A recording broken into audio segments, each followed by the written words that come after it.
सवाल मेरे पास मौजूद है यहाँ पे, what does the committee say about earning citizenship. अब हम उस पर बात करें जो बहुत सारे लोगों का सवाल है कि जी अर्निंग सिटीजनशिप क्या है, जैसे अर्न योर सेटलमेंट जिसको आप कहते हैं।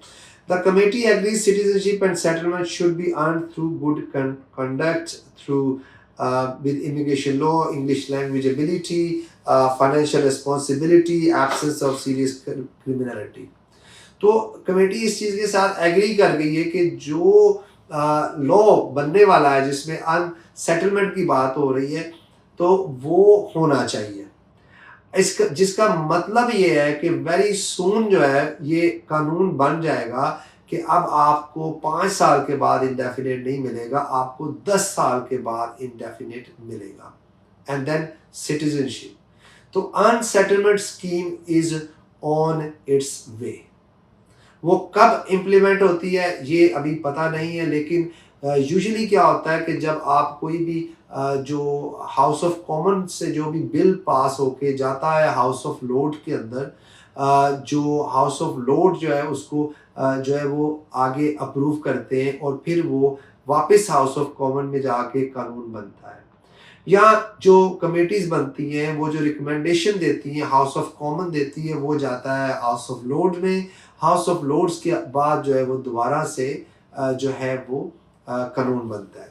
अच्छा, बहुत रिसेंट चेंजेस तो नहीं है, लेकिन चेंजेस ये हुई थी कि ये कहा गया था कि अगर कोई भी बिल जो है वो हाउस ऑफ लॉर्ड में जो लेट से वो कानून बनाना चाहते हैं हाउस ऑफ कॉमन वाले, तो वहाँ पे उसको स्टॉप कर दिया जाता था कि जब तक हाउस ऑफ लॉर्ड जो है वो उसको अप्रूव नहीं करेंगे तब तक वो कानून नहीं बन सकेगा।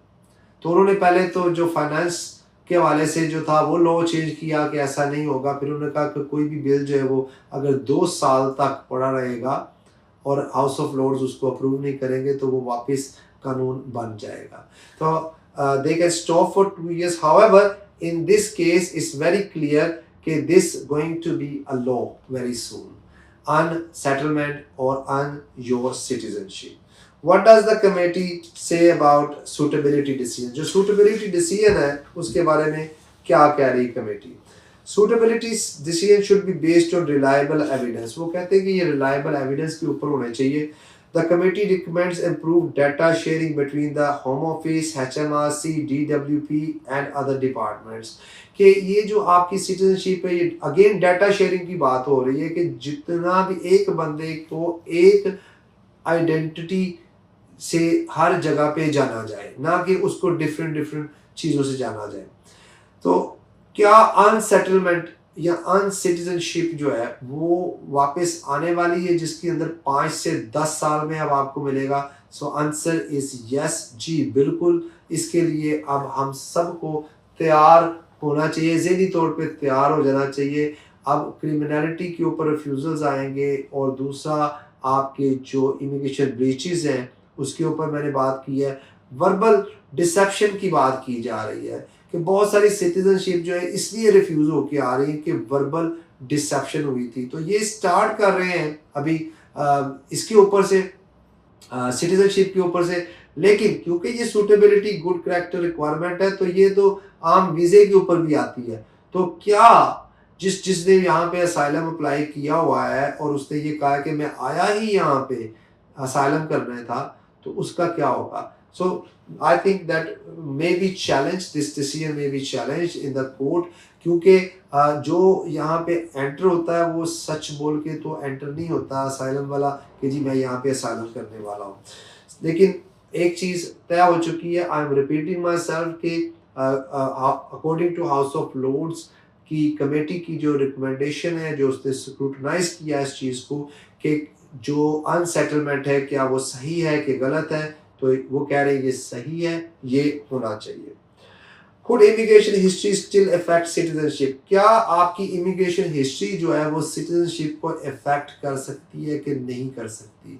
तो सवाल बड़ा सिंपल सा सादा सा है कि अगर आपकी इमिग्रेशन हिस्ट्री है ऐसी है तो क्या उसको जो है वो आपकी सिटीजनशिप के लिए अफेक्ट करेगी या नहीं करेगी? आंसर इज यस, जी बिल्कुल।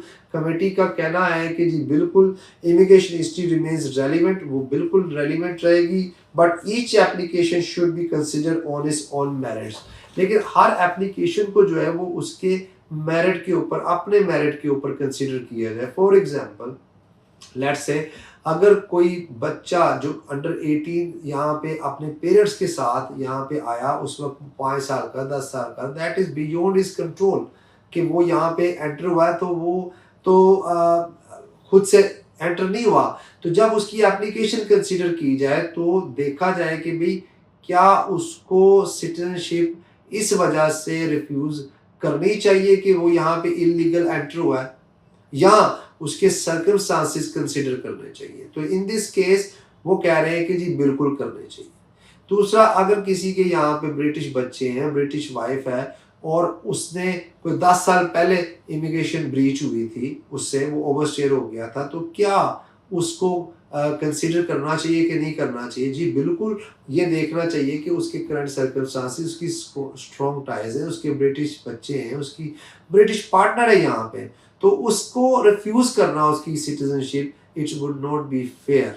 That is what the committee is saying. And let's see, it's not a law yet, लेकिन देखते हैं कि आगे क्या होता है।